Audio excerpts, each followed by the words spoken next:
ഇറാനിൽ തുടർച്ചയായി 11-ാം രാത്രിയും US സൈന്യം ആക്രമണം നടത്തി. ഇറാനെതിരായ തുടർച്ചയായ 11-ാം രാത്രി ആക്രമണങ്ങൾ പൂർത്തിയാക്കിയതായി യുണൈറ്റഡ് സ്റ്റേറ്റ്സ് സെൻട്രൽ കമാൻഡ് ചൊവ്വാഴ്ച അറിയിച്ചു. സൈനിക പ്രവർത്തന കേന്ദ്രങ്ങൾ, സമുദ്രശേഷികൾ, വിമാന ഹാംഗറുകൾ, ഡ്രോൺ സംഭരണ സൗകര്യങ്ങൾ, സൈനിക ലോജിസ്റ്റിക്സ് അടിസ്ഥാന സൗകര്യങ്ങൾ എന്നിവ ലക്ഷ്യമിട്ടായിരുന്നു ആക്രമണം.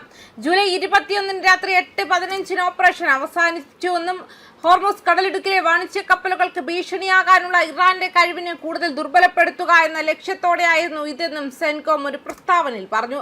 ജൂലൈ 21 രാത്രി 8:15 US സെൻട്രൽ കമാൻഡ് ഇറാനെതിരായി തുടർച്ചയായ 11-ാമത്തെ സായാഹ്ന ആക്രമണം വിജയകരമായി പൂർത്തിയാക്കിയെന്നും പ്രസ്താവനയിൽ പറയുന്നു. ഹോർമുസ് കടലിടുക്കിലെ വാണിജ്യ കപ്പലുകളെ ഭീഷണിപ്പെടുത്താനുള്ള ഇറാന്റെ കഴിവിനെ കൂടുതൽ ദുർബലപ്പെടുത്തുന്നതിനായി ഇറാനിയൻ സൈനിക പ്രവർത്തന കേന്ദ്രങ്ങൾ, സമുദ്രശേഷികൾ, വിമാന ഹാംഗറുകൾ, ഡ്രോൺ സംഭരണ സൗകര്യങ്ങൾ, സൈനിക ലോജിസ്റ്റിക്സ് അടിസ്ഥാന സൗകര്യങ്ങൾ എന്നിവ സെൻകോം മാസ്തികൾ ലക്ഷ്യമിട്ടുവെന്നും അത് കൂട്ടിച്ചേർത്തു. കഴിഞ്ഞ 3 മാസത്തിനിടെ തന്ത്രപ്രധാനമായ ജലപാതയിലൂടെ കടന്നുപോകുന്ന 30-ലധികം വാണിജ്യ കപ്പലുകളെ ഇറാൻ ആക്രമിച്ചുവെന്നും ആക്രമണങ്ങളെ അനാവശ്യമെന്നും വിശേഷിപ്പിച്ചുകൊണ്ട് 100 കണക്കിന് സിവിലിയൻ നാവികരെ അപകടത്തിലാക്കിയെന്നും നാവിഗേഷൻ സ്വാതന്ത്ര്യത്തിന് തുരങ്കം വെച്ചെന്നും സെൻകോം പറയുന്നു. ഇറാന്റെ ആക്രമണം ഉണ്ടായിരുന്നിട്ടും ഹോർമുസ് കടലിടുക്ക് വാണിജ്യ കപ്പലുകളുടെ ഗതാഗതത്തിനായി തുറന്നിരിക്കുന്നു.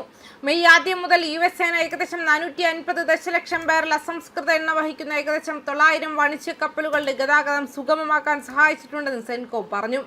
നേരത്തെ എക്സിലെ ഒരു പോസ്റ്റിൽ സെൻകോം പുതിയ സമരങ്ങളുടെ ആരംഭം പ്രഖ്യാപിച്ചിരുന്നു. ഇന്ന് രാത്രി 7 മണിയോടെ തുടർച്ചയായ 11-ാം രാത്രി സെൻകോം സേന ഇറാനിലെ സൈനിക ലക്ഷ്യങ്ങൾ ആക്രമിച്ചു തുടങ്ങി. ഹോർമുസ് കടലിടുക്കിലെ വാണിജ്യ കപ്പലുകൾക്ക് ഭീഷണിയാകാനുള്ള ഇറാന്റെ കഴിവിനെ തകർക്കുക എന്ന ലക്ഷ്യത്തോടെയാണ് ഈ ആക്രമണങ്ങൾ രൂപകൽപ്പന ചെയ്തിരിക്കുന്നതെന്നും പോസ്റ്റ് പറഞ്ഞു. ഇറാന്റെ സ്റ്റേറ്റ് ബ്രോഡ്കാസ്റ്ററായ Islamic Republic of Iran broadcasting പ്രകാരം US ആക്രമണം ആരംഭിച്ചതിനെ തുടർന്ന് ഇറാനിലുടനീളം നിരവധി സ്ഥലങ്ങളിൽ വ്യോമാക്രമണം നടന്നതായി റിപ്പോർട്ട് ചെയ്യപ്പെട്ടു. ഇലാം പ്രവിശ്യയിലെ ചാവർ, അബ്ദാനൻ മേഖലകളിലാണ് വ്യോമാക്രമണം നടത്തിയതെന്നും IRIB റിപ്പോർട്ട് ചെയ്തു. കൗണ്ടിയിലെ ദിനാർകോ പ്രദേശം ലക്ഷ്യമിട്ടായി അബ്ദാനൻ ഗവർണർ സ്ഥിരീകരിച്ചു. ഇറാനിലെ കുർദിസ്ഥാൻ പ്രവിശ്യയിലെ ബെനേ നഗര പരിധിക്ക് പുറത്തുള്ള ഒരു സ്ഥലത്തും ശത്രു ആക്രമണം ഉണ്ടായതായി IRIB റിപ്പോർട്ട് ചെയ്യുന്നു. ഹമദാൽ പ്രവിശ്യയിൽ ഡെപ്യൂട്ടി ഗവർണർ ഉദ്യോഗസ്ഥർ പറഞ്ഞത് കബുദർ ഹഹാങ് കൗണ്ടിയെ ലക്ഷ്യം വെച്ചാണ് അമേരിക്ക തുടർച്ചയായ ആക്രമണ നടപടികൾ നടത്തിയതെന്നും ഖുസിസ്ഥാൻ പ്രവിശ്യയിലെ മഖ്ഷഹർ, കിഴക്കൻ അസർബൈജാൻ പ്രവിശ്യയിലെ തബ്രിസ് നഗരങ്ങളിൽ സ്ഫോടന ശബ്ദം കേട്ടതായി IRIB പറഞ്ഞു.